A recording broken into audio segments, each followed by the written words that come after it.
As per popular demand, today's video is on the proposed F1 freeway. This was part of the 1969 Melbourne Transportation Plan and was also known as part of the Inner City Ring Road. Like many of the other freeways that we have covered previously, the F1 originated many years before 1969. While it is one of the shortest, it would have also been one of the most damaging to the city's urban fabric.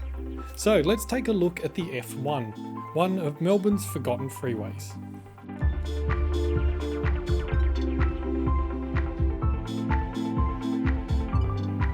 Ring roads were all the rage in post-war town planning. As populations boomed and car use skyrocketed after 1945, city leaders and engineers sought solutions to the rapidly increasing traffic and congestion in their cities, most of which were built and designed well before the onset of cars. Road engineers came up with the concept of the ring road. This was basically creating a bypass, allowing people to drive across cities without going through the inner core. These became particularly popular in Western Europe and the UK, where many hundreds of ring roads were rapidly built throughout the mid-20th century. Like many transport ideas from Great Britain, it didn't take very long for Australian engineers to take notice.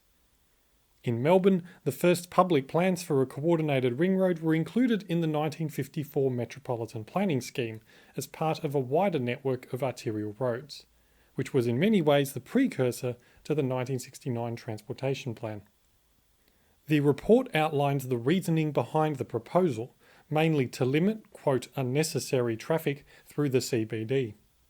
A 1945 survey conducted by the Town and Country Planning Board found that half of all road traffic in the CBD had no destination within this area and was just driving through to get somewhere else. They also noted other factors, including increased amounts of freight being carried on road, as well as more cross-suburban commuter travel. The ring road was described here as having, quote, grade separation structures or roundabouts at all important junctions. This was basically what we would today call a freeway. All of this work was fed directly into the 1969 plan. This resulted in the original ring road route being split among several proposed freeways, albeit along slightly different alignments. The northern portion of the road was part of the F19, the western portion part of the F14, the southern portion part of the F9, and the eastern one being its own short section called the F1, which is what we're going to talk about now. If you'd like to see my previous video covering the F14 and these sections of the ring road, please see the link in the top right hand corner or in the description below. The F1 would have begun as a branch of the F9 just west of Clarendon Street in South Melbourne. Today we call this the Westgate Freeway and CityLink. It would have then run parallel to the F9 as a separate freeway up to the Yarra River, before turning north to pass along Jolimont Terrace and Jolimont Station, then along Clarendon Street in East Melbourne, before crossing Victoria Parade and running parallel to Wellington Street, before terminating in an interchange with the F19 Eastern Freeway at Alexandra Parade in Fitzroy North. This route was different to the 1954 proposal, which had it much closer to the CBD, and, amongst other things, would have transformed Spring Street into a 6-lane arterial road. You can see here how the road engineers gradually shifted the land reservation eastwards as the plans developed. As you can imagine, building a freeway right in front of Parliament House was not a terribly popular idea with its members. The alignment eventually shifted to Lansdowne Street in 1959, and again further east to Clarendon Street in 1968. One thing that didn't change though was the proposal for a new road bridge across the Yarra River in between Princess Bridge and Swan Street. After the other parts north of Wellington Parade were quietly shelved in the late 1960s, this bridge and the land reservations remained.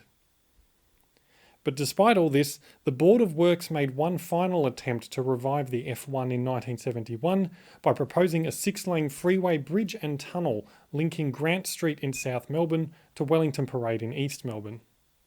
This was the last part of the F1 that was finally abandoned for good in 1975. As a bit of a side note, changing Hoddle Street from a suburban 4-lane road into a giant 8-lane arterial was not actually part of the F1 plan.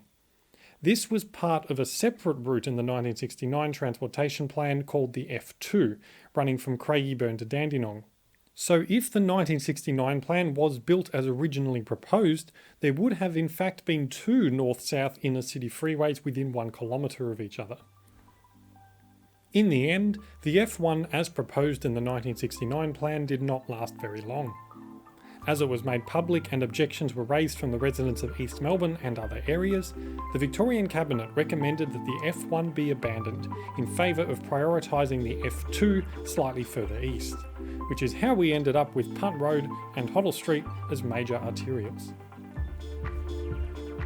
Thanks for watching. Please like and subscribe if you enjoyed this so that you can stay up to date with the latest videos. And as always, check out the playlist linked up here for more in the series.